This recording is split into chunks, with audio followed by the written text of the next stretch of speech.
Good evening, everyone, and thank you very much for coming tonight.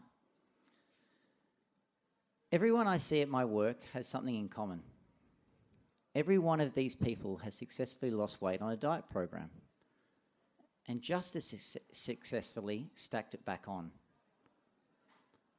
I work at Australia's largest weight management service, located at the University of Sydney and Royal Prince Alfred Hospital. At this facility, we see thousands of patients every year. Some people just have a few kilos to lose. Others have 10, 20, 30, 40 or 50 or more kilos to lose.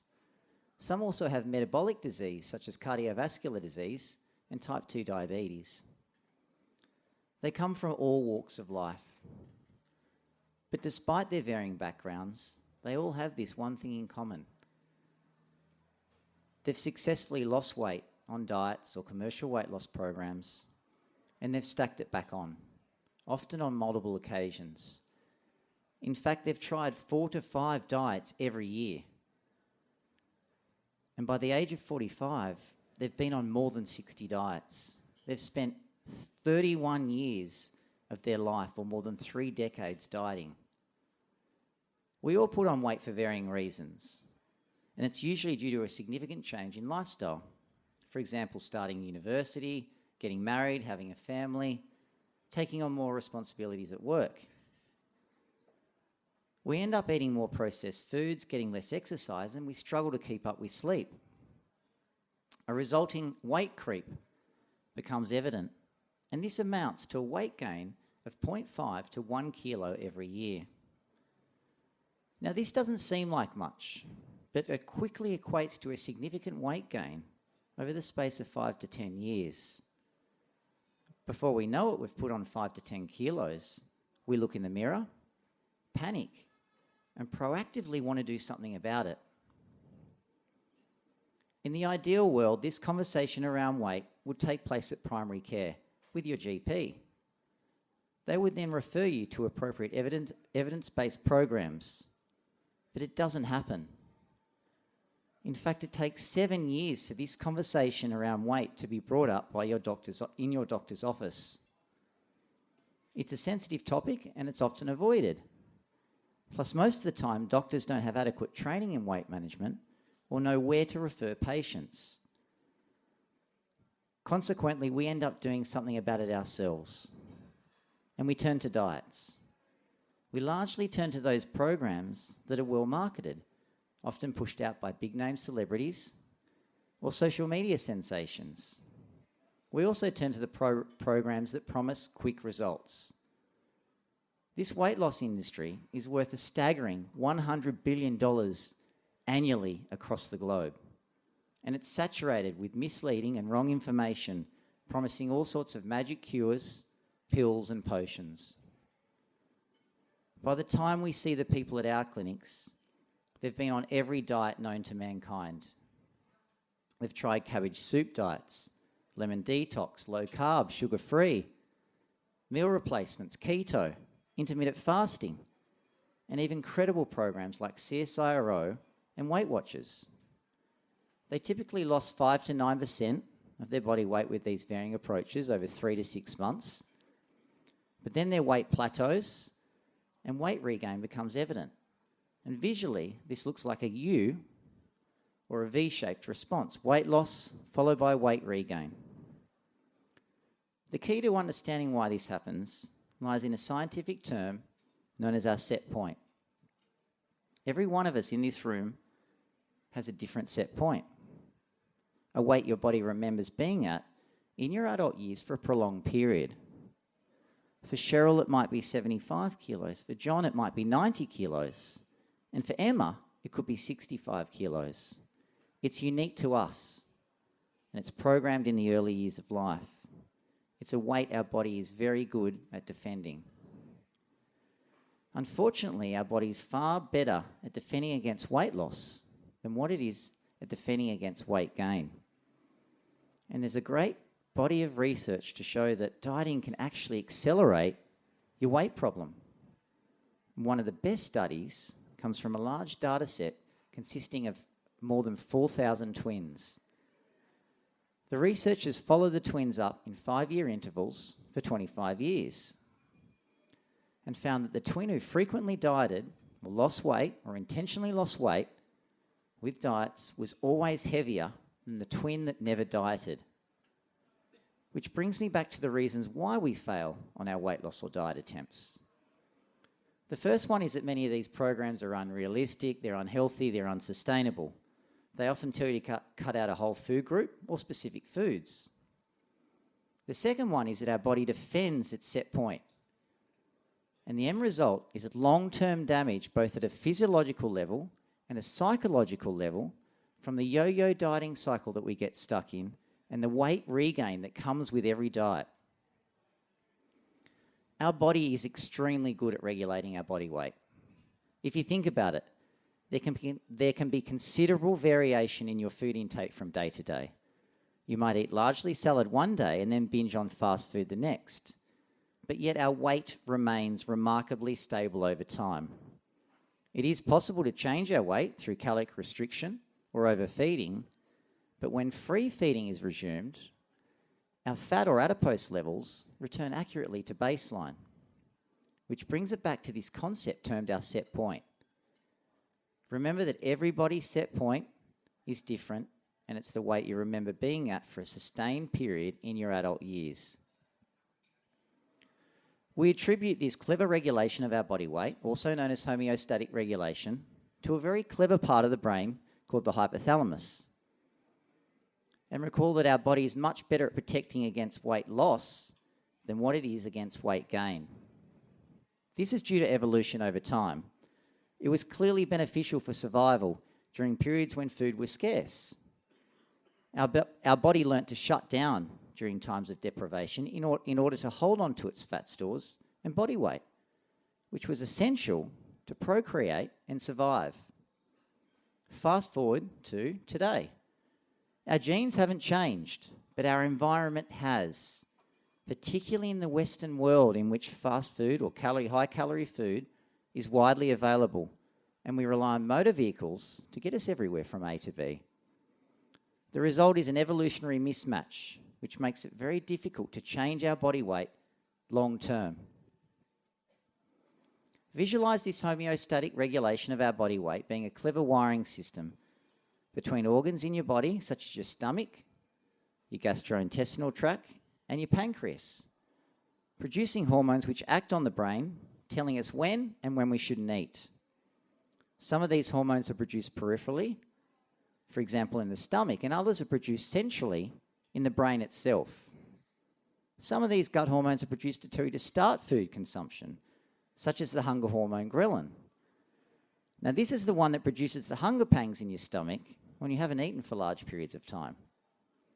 When you start eating, other hormones are then produced, such as GLP-1, CCK, and PYY, and many others, telling you to put down the fork or to terminate food consumption. There's also a series of adipokines released from your adipocytes or fat cells, again telling you when and how much to eat. This clever wiring system between the hormones, peptides, and adipokines produced in the gut, the gastrointestinal tract, and fat tissue did a very good job of keeping us within a healthy weight range up until the 1950s. We didn't have a problem with our waistlines. But then the environment began to change, and processed foods became more readily available. And while the hypothalamus in the brain relies on signals or hormones produced from the gut and the gastrointestinal tract telling you when to eat and when to put down the fork, it also receives inputs from the reward circuits, which is our hedonic pathway. This is related to the sight, the smell and the taste of food, and unfortunately this hedonic pathway can override the homeostatic regulation of our body weight. So there is this increased desire to consume energy-dense food, even when energy stores and food supply are abundant. And it's the very reason why you can always say yes to the dessert, even though you just had the main meal. So picture this. You just had a lunchtime meal. a healthy sandwich with protein, whole grain carbs, and healthy fat. You go out for a stroll and you walk past the bakery. Your brain then triggers a response as if it's been hijacked. Dopamine, the learning chemical, is released, telling you how good it smelt and tasted last time you had that food. You end up buying and devouring the bakery good, even though your energy stores are full. This is your hedonic reward pathway kicking in and overriding the homeostatic regulation of your body weight. And it's these discretionary foods that are causing a lot of the problem and contributing to the weight creep of 0.5 to 1 kilo weight gain every year. These foods have now become the everyday occurrence instead of the once-a-week treat. The foods that give us pleasure are no longer nature's treats, such as the bananas, the mangoes, the berries, the papaya, the nuts and the seeds. Processed foods rule the roost. The added fat, sugar, and salt in these processed foods trigger addictive-like eating behaviours, which we see in our modern-day obsession with so many foods, such as biscuits, muffins, banana bread, just to name a couple. That gives you an understanding of how we regulate our body weight each day and why it's so hard to manage our weight in the modern-day environment. Now I'll move on to what happens within your body whenever you lose weight. Recall that there's two main reasons why we fail on our dieting or weight loss attempts. Firstly, because it might be unrealistic, unhealthy, and unsustainable. And we go back to our old habits. But even when it's a more balanced, healthy, sustainable diet, our body still goes into shutdown mode after just a small amount of weight loss to defend its set point. Dieting or caloric restriction is seen as a huge stress on the body, and this stress triggers a cascade of physiological responses in the body. Now, visually, it looks like this. This is John. He weighs 100 kilos. He then loses 10 kilos on a new diet.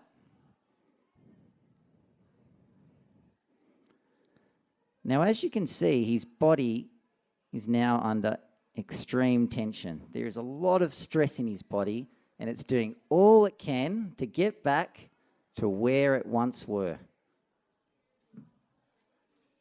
In fact, our research at the University of Sydney shows that there's 8 physiological responses to weight loss or biological protections that come into gear when you lose weight, which ensures a person regains the weight they lost. And these changes persist beyond weight regain. The first one is our metabolism or energy expenditure. Our metabolism determines how efficiently our body's burning calories. So the faster it is, the better you burn the calories you consume. It's largely determined by how much muscle mass to body fat you have. So someone with a higher muscle mass will burn more calories per hour than a person of equivalent weight with less muscle mass. And as you would expect when you lose weight, your metabolism goes down because you're carrying less body mass. You've lost body fat and muscle mass. But the interesting thing is that a 10% weight loss results in a reduction of total energy expenditure 15% below what can be accounted for. The scientific term for this is adaptive thermogenesis, or the decrease in energy expenditure beyond what can be predicted from change in body weight and body composition. A very clever scientist in the US has covered this extensively. In one study, he measured the metabolism of those appearing in the popular weight loss show at the time, The Biggest Loser. He then measured their metabolism again after they'd lost a significant amount of weight at the end of the show. And then one final time, 6 years later, after they'd regained the weight. Interestingly, before weight loss, at the start of the show, they were burning about 2,600 calories per day. At the end of the show, after a significant amount of weight loss, they were burning about 2,000 calories per day. But then 6 years later, when their metabolisms were measured, it remained lower at 1,900 calories per day. Their metabolism did not recover despite the weight regain, meaning they were doomed for a path of future weight gain and an ongoing battle with their weight. The second one relates to our substrate metabolism. At rest, while you sit or you stand here right now, you're predominantly burning fat stores. This is measured by respiratory quotient, or the ratio of carbon dioxide produced to that of oxygen consumed. At rest, your RQ is about 0.7. However, after weight loss, your substrate utilization shifts from mainly fat to carbohydrate, and your RQ is now 1. Unfortunately, low fat oxidation is associated with weight gain over time, as you're burning less calories at rest. The third one relates to our autonomic nervous system, which is made up of our sympathetic and our parasympathetic nervous system. The sympathetic nervous system's role or primary purpose is to stimulate the body's fight or flight response, while the parasympathetic nervous system is referred to as the rest and digest system. The systems work to oppose one another. Whenever you lose weight, your body will react by shutting down, so you burn less energy at rest. This means that your heart rate and your breathing rate will decrease as the parasympathetic nervous system takes control. The fourth one relates to our pituitary and our thyroid gland. In a normal weight individual, thyroid-stimulating hormone is released from the pituitary gland, which then stimulates production of two hormones, T4 and T3, from the thyroid gland. And this is particularly important as the thyroid is the gatekeeper to our metabolism. When you lose weight, this axis is disturbed. And notably, less thyroid hormones are produced, meaning your energy expenditure decreases. The fifth one relates to our adrenal glands. Stress stimulates the release of cortisol from the adrenal glands. And the stress is imposed due to a reduction in food or calorie intake. And we know that cortisol excess leads to weight gain. The sixth one relates to our appetite hormones. Recall that we all have this innate appetite regulation system that tells us when and when we shouldn't eat. Now, unfortunately, with dieting, this becomes disrupted, which results in an increase in appetite to promote weight regain.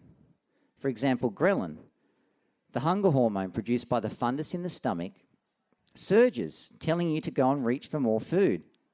And the hormones that are involved in switching off food consumption, the ones that tell you to put down the fork or spoon, well, they're dampened. We see a reduction in hormones like PYY, CCK, and GLP-1, which reduce satiety. This means you continue to eat.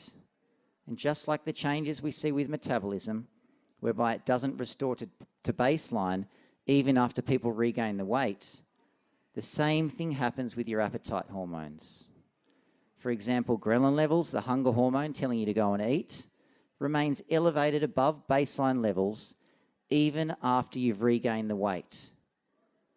Another reason why we don't just typically regain the weight we lost, but instead put on the plus GST, as our bodies learn to prepare for that next bout of starvation around the corner. The next change also relates to our appetite. We see a change in the preference of foods when we lose weight. Typically, those in a normal weight range seek out foods low in fat and low in sugar. Those diagnosed with obesity seek out high-fat foods. But those who lose weight seek out foods that are both high-fat and high sugar. There's a preference for high-calorie food. And lastly, we see a change in brain function with dieting. After weight loss, there is increased neural activity in the limbic or reward system and decreased activity in the emotional control of food intake.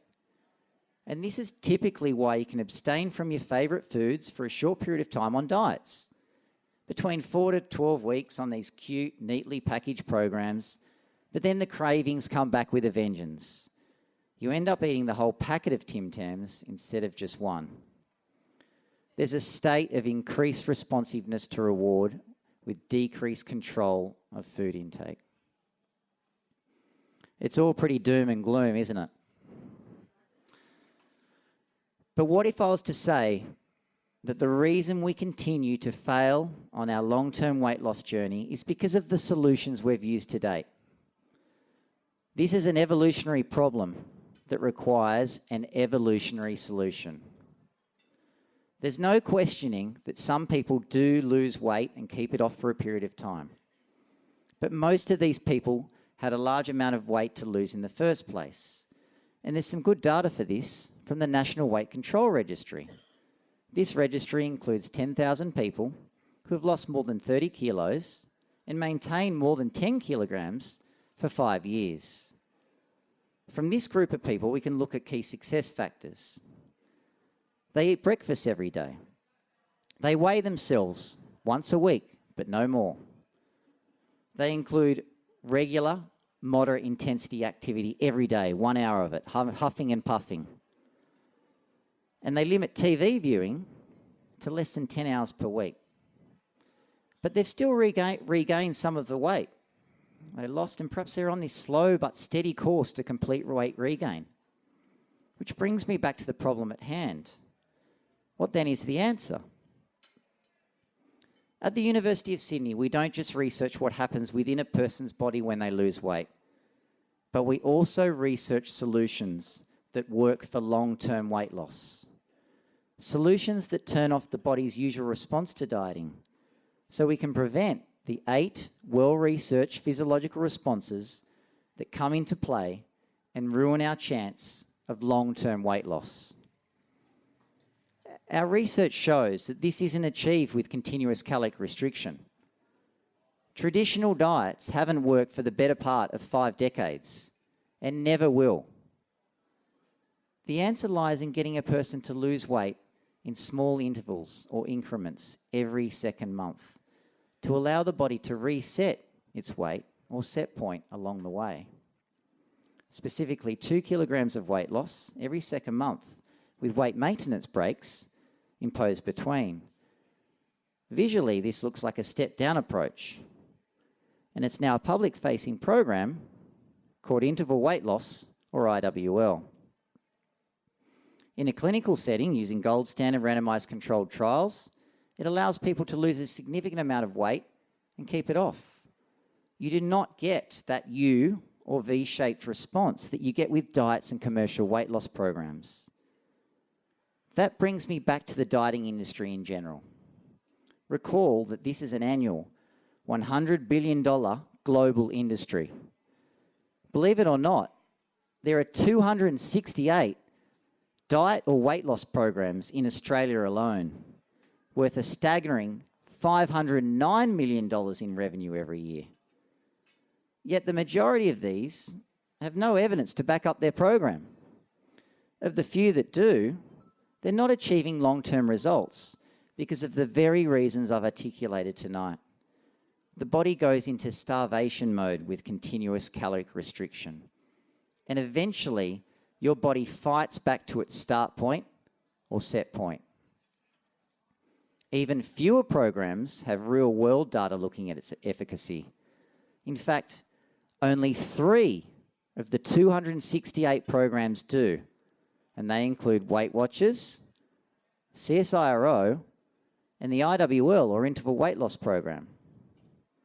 A recent real-world analysis conducted by the University of Wollongong analysed 10,000 people that had been through the IWL program and compared the results to both CSIRO and Weight Watchers, and it outperformed both of them.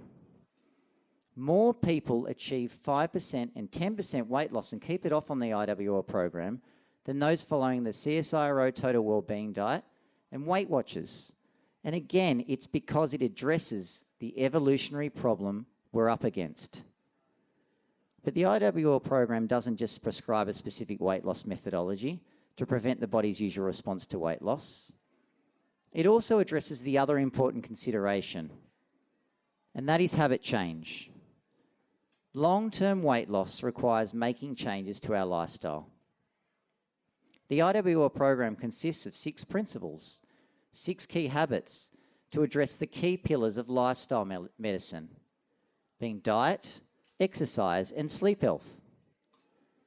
And it's not about cutting out certain foods or whole food groups from your diet, meticulously counting calories or weighing out grams of food, or following a strict militant exercise program that's not sustainable and only results in setbacks and injury. The research shows that it's far simpler than that. Instead, a person is educated on the importance of simply balancing out each meal with a source of whole grain carb, protein and healthy fat, and to eat from big to small, because breakfast is the most important meal of the day from a metabolic point of view. We burn the calories 2.5 times more efficiently from a meal in the morning versus the evening time. But yet most of us skip breakfast, and then we ramp up our food intake at the end of the day. It's also about tapping into our innate appetite regulation system by sitting down at the dinner table and away from technological distractions. It helps a person tackle one of the biggest challenges in the modern day environment, being our addiction to food and the emotional and comfort eating that most of us struggle with. We teach people how to retrain their brain back to nature's treats to ensure they still get the food high they're looking for, but from foods that offer plenty in terms of nutrition. And lastly, it focuses on the importance of movement, particularly incidental activities, which we get very little of these days, and restoring sleep health. Just one night of sleep deprivation causes our appetite hormones to surge, increasing our desire to eat more calories and particularly high-calorie food. This requires changing our habits with technology, especially in the evening time before we go to bed. It's a holistic program that works with our biology, not against it. Next time you go to embark on a weight loss journey, remember my resistance band and rethink your approach. Listen to healthcare professionals that know what they're talking about and that have studied the science of obesity. Thank you.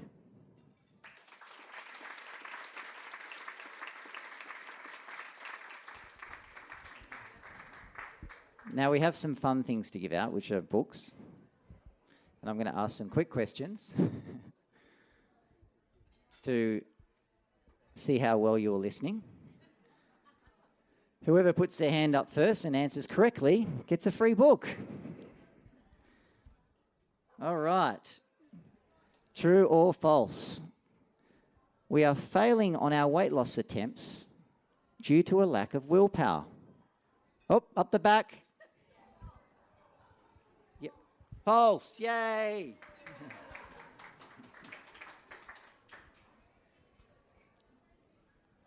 All right, our next one. Which is the hunger hormone produced in the fundus of the stomach telling you to go and eat? Yay, ghrelin.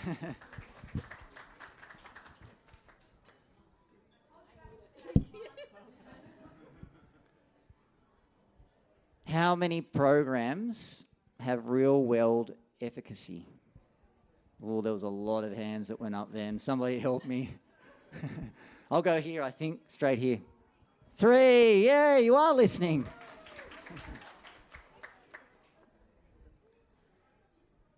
How many physiological responses to weight loss did I discuss tonight? 8, yes. Well done, 100% so far. Oh, this one's an easy one. You can't put your hand up yet, though. Should breakfast be your biggest or smallest meal? Wow. Oh, I'm going to go the lady at the bar. Yay, biggest. Okay, this one's a little bit trickier.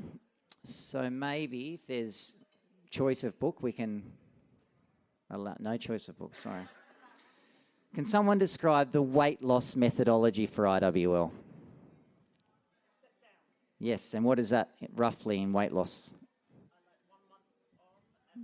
Yes, exactly. Yeah, a couple of kilos every second month. Fantastic. And why a couple of kilos? Because we've found that at 3 kilos of weight loss or 5% of weight loss, that's when the body starts going into fighting mode, starts going into shutdown mode. So we prescribe a rough 2 kilograms of weight loss every second month. It's also very achievable in terms of 0.5 kilos of weight loss every week. We find most people can achieve that weight loss. Another couple, if we've got 2 more books, do we? 1 more book? 2 more books. Okay.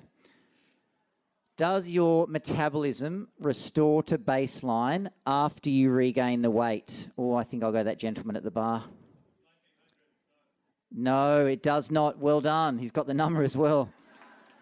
Fantastic. And then lastly. Oh, he's already got it. Oh. So, okay. No, that's good. Last one. Why are we failing on our weight loss attempts? Did I already ask? Did you answer one? No. You were first. Sorry, I thought you'd already answered a question. But yes. That's part of it, definitely.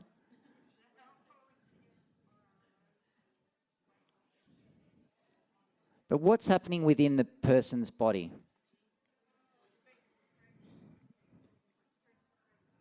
Yes?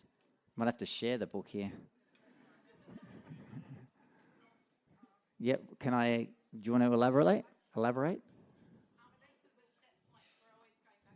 Yeah, we're always going back to the set point. Remember, this is the crux of why we're failing. These physiological responses come into play. The biological protections take over, and you're doomed for failure the minute you start. It doesn't matter what you're starting, whether it's lemon detox or CSIRO. The same responses happen. I think you get the book. I'm sorry. I will give. You know what? I'll post you a book. You can. Okay, well, you can write down your details and I'll post you the book. That's no problem at all. Thank you, everyone.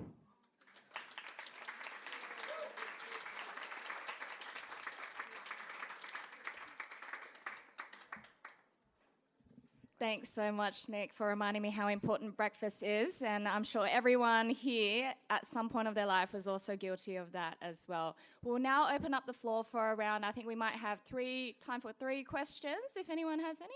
Yep. Right at the back near the bar. Thanks so much for the talk and the evidence base.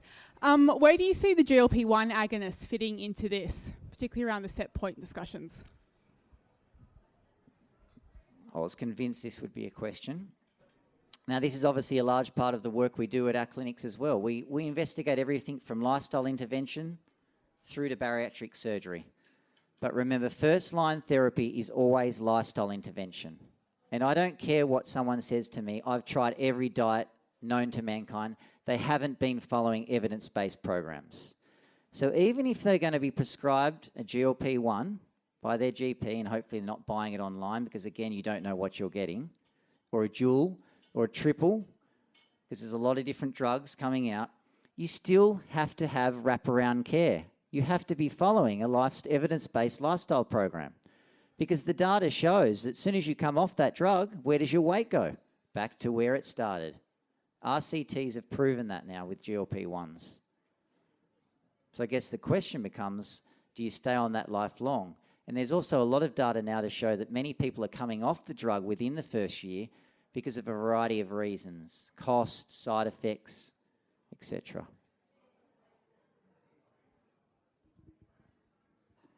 Yes? Thank you. I have a question about breakfast being the first meal of the day. Should one exercise before breakfast or after breakfast, first thing in the morning? It doesn't matter. So you can exercise on an empty stomach and then have breakfast? Yes. Okay. There's no benefit in having it before, after.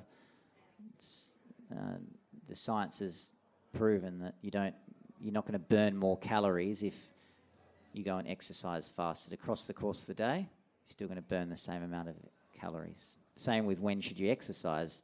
Well, there is some data to show that the evening time's better because it's based on your circadian rhythm between 4 to 6 p.m. But a lot of us are morning people and we like to get it done first thing. So what's the answer? You do it when you're going to do it. It's a must-have. You have to exercise every single day.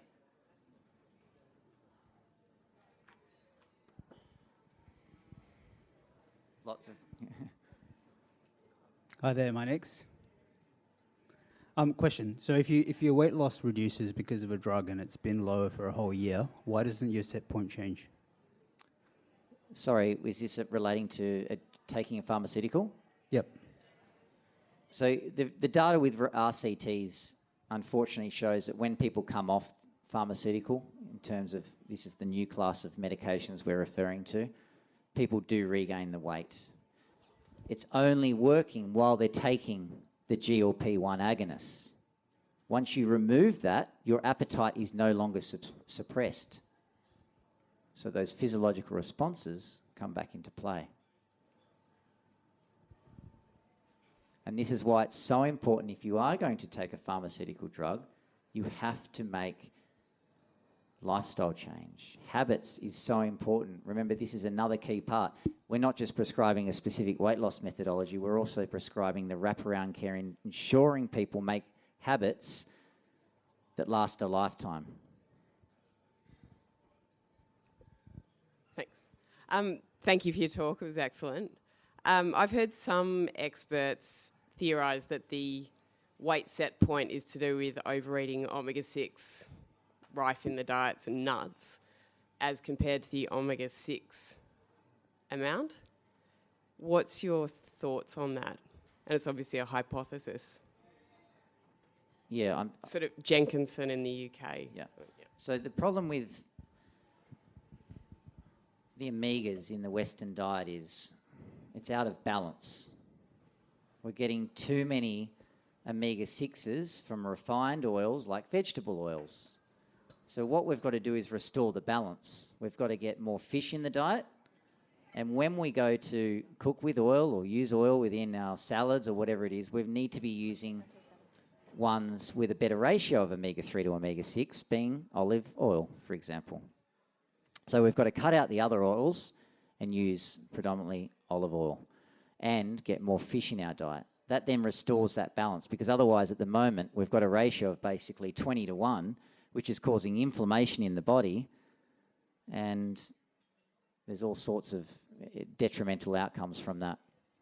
So you agree with it? Yeah, I agree that we need to change. We've got to improve our diet to restore the balance, definitely, because at the moment it's out of whack. And most of it's coming from too much processed food, fast food, because whenever we eat out, they're using refined oils, cottonseed oil, vegetable oils, all those ones that are very good, or high boiling point, smoke point, good for deep frying. We've got to reduce the frequency of processed foods, get more nature's treats in our diet, and when we're cooking at home, we use olive oil. There was a question at the bar. Yeah. You talked about the 8 adaptations your body makes when losing weight loss too quickly. Are there any evidence-based counter adaptations that we can make to sort of counter-hack those? Like you said, your body will switch from burning fats to carbohydrates. So you're resting, when you're doing nothing, your resting metabolic rate goes down, or the amount of calories it burns goes down. Are there any things we can do to counteract any of those 8 things, like diet-wise or foods we eat or anything else? If you've been on a diet and you've lost weight, unfortunately that's happening within your body. All of those protections are coming into play, and you're on that slow but steady course to complete weight regain. But the other part of the talk was you can restore your metabolism, but it's about following that evidence-based care. And again, if you're going to be losing weight, you've got to be losing weight in small chunks. Continuous caloric restriction does not work. This is where interval weight loss, or IWL, comes into play. Remember, it's an evolutionary solution. It's slow and steady. Typically, we lose 10 or 12 kilos in 3 months. That's pretty easy. But then we put 10 or 12 back on just as quick. Now, with this, it's a long-term picture. 2 kilos every second month is only allowing a person to lose about 11 kilos over the course of the year. But that's great, because then they don't regain that weight. And you're not getting that decrease in metabolism. You're not getting the appetite hormones surging. You're not getting the adrenal glands pumping out more cortisol. So unfortunately, if you've lost weight, all of those responses are taking place.